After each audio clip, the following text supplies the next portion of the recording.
خدعوك فقالوا. تحليل صورة الدم الكاملة أو CBC هو تحليل فحص شامل لكل وظائف وأعضاء وأجهزة الجسم، وإنك لو عملته فأنت في غنى إن أنت تعمل وظائف كلى أو وظائف كبد أو أي تحاليل تانية، والحقيقة غير كده خالص.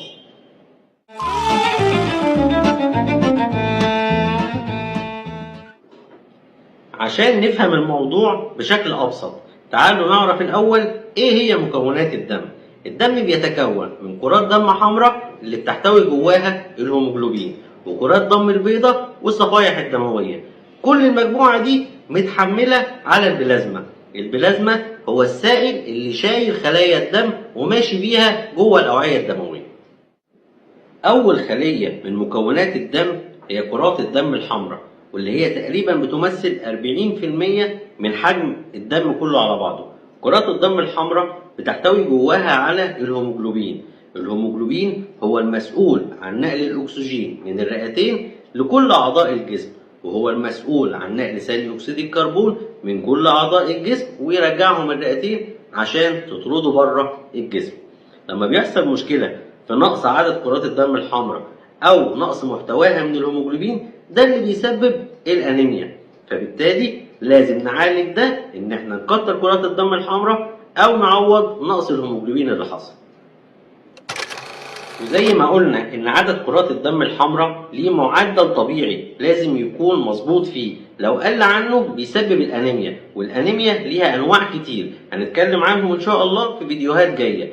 وفي نفس الوقت عدد كرات الدم الحمراء لو زاد زيادة عن الطبيعي بيعمل حالة مرضية اسمها بوليسايسيميا، واللي بينتج عنها إن ممكن المريض ده يتعرض لجلطات لأن دمه بيبقى تخين شوية أو سميك شوية، فبالتالي بيبقى معدل التعرض للجلطات عنده أعلى من الطبيعي. تاني نوع من خلايا الدم واللي بتظهر معانا في تحليل صورة الدم الكاملة هي كرات الدم البيضاء، واللي تعتبر خط الدفاع الأول عن الجسم ضد أي عدوى خارجية بتجيله.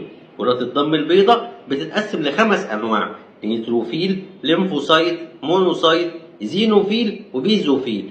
كل المجموعة دي مسؤولة عن الدفاع عن الجسم، وفي منهم حاجات بتزيد مع العدوى البكتيرية، وحاجات بتزيد مع العدوى الفيروسية، وحاجات بتزيد مع الطفيليات، وحاجات بتزيد مع الحساسية. خلاصة القول إن كرات الدم البيضاء لما بتزيد عن الطبيعي ده معناه إن في عدوى دخلت الجسم، ومعناه إن في التهابات في الجسم. طب كرات الدم البيضاء لما بتقل فهي خطر، لأن هي مؤشر على ضعف المناعة، وبالتالي الجسم الإنسان في الحالة دي معرض بشكل قوي للعدوى. ثالث نوع عندنا من مكونات خلايا الدم اللي بيظهر في تحليل صورة الدم الكاملة هو الصفائح الدموية. والصفائح الدموية هي المسؤولة عن وقف النزيف في حالة حدوث جرح. الصفائح الدموية لو قلت عن المعدل الطبيعي بتاعها بيكون الإنسان معرض لحدوث كدمات ومعرض لحدوث نزف بشكل أكبر في حالة التعرض لجرح. الصفائح الدموية لو زادت زيادة عن اللزوم بيكون الإنسان معرض لحدوث جلطات. سبحان الله اللي خالق كل حاجة في معدلها الطبيعي.